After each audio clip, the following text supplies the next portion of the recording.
question. Muslims and non-Muslim alike, they live in a state of confusion. It's come to a point where people don't believe anything anymore, and I refer here to what they hear in the news. We know that, or they know that most of what they hear is most probably going to be lies, fabrications. We now hear of fake news, even though the concept is as old as the printing press, if not even older.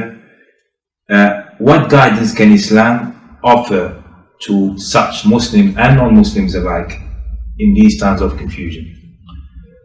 My experience has been, and at the age of 76, I do have some experience in the world, and I have traveled, I've been blessed to travel extensively. He said, yes, you are correct, that there's a large part of the world of Islam out there which is asleep. And part of it is misguided.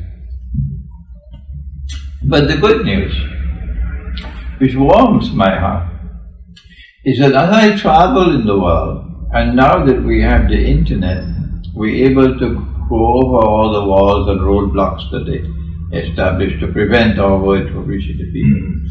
I am amazed of how our young people in particular, our young people are able to grasp the truth and recognize the reality of the world today. And in some instances, they listen to me and then they advance my thought. And then I look to say, MashaAllah, look at that. Look at this thinker, this young man who is thinking. And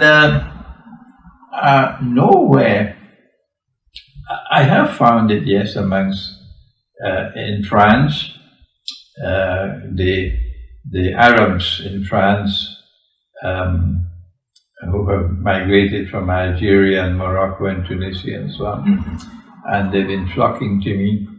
I have found from amongst them this cutting-edge capacity for thinking.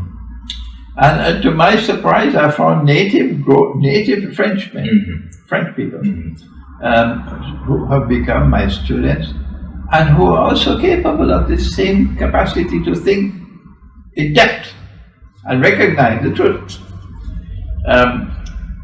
I used to see it also in Malaysia and in Indonesia, but not as sharp as in France.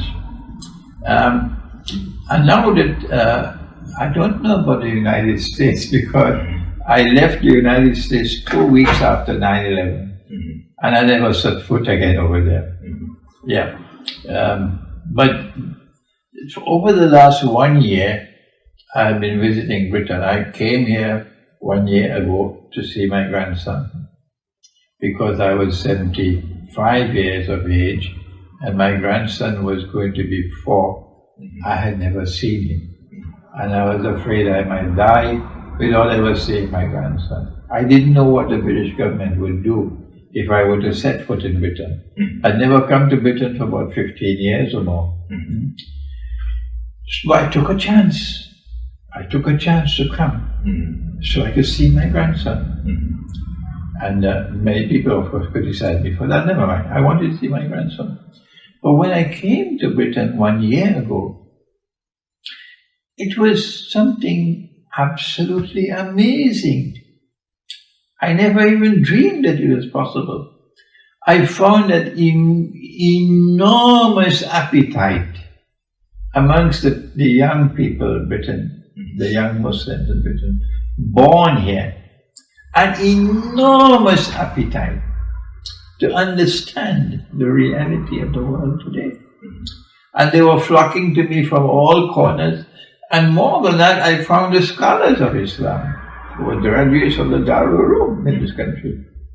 And while the schoolboys who managed the masajid, the management committee, while they were closing the doors of the masjid for me, there were so many imams, so many maulanas, so many scholars who are flocking to me, who want the knowledge of what is the reality of the world today. They were impressed by the methodology that was taught to me, how to use the Quran, how to study the Quran to be able to understand the world. Its political reality, its economic reality, its monetary reality.